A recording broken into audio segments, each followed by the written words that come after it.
日は、暖かいのでどんどん大きくなるフキを酢漬けにして、あと料理に使いやすいように、保存しておこうと思います。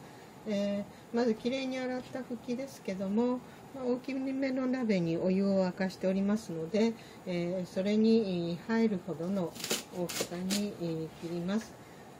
で、沸騰してますからこの中に入れてちょっと固めに茹でます。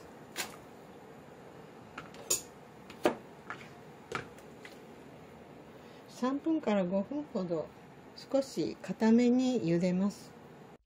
5分ほど茹でたらざるにあげます。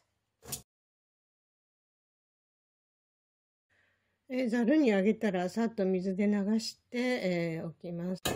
ざるにあげましたら今度はボウルに水をたっぷり入れて、この中に、しばらくつけておきます。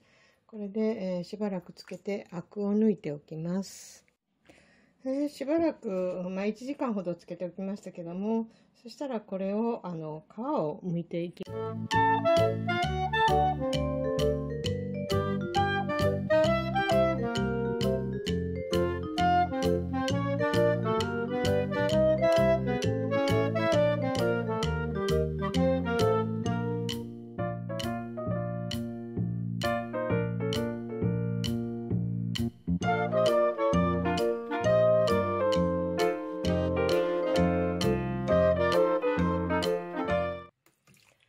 皮を全部剥きました。で、皮を全部剥きましたら、これをざるにあげます。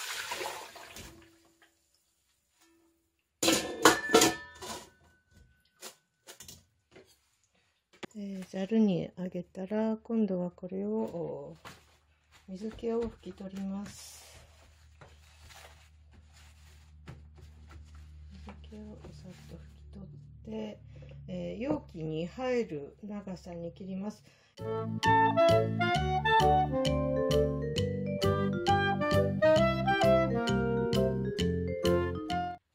ったものは容器に入れていきます。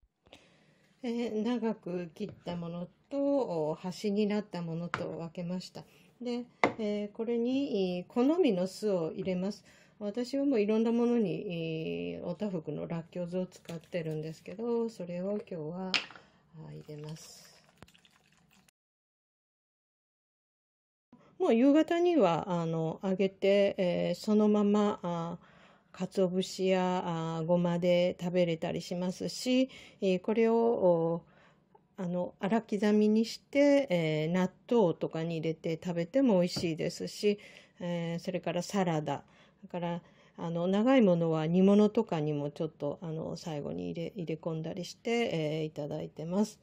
で、らっきょう酢、ふきのらっきょう酢漬けのらっきょう漬けの保存方法です。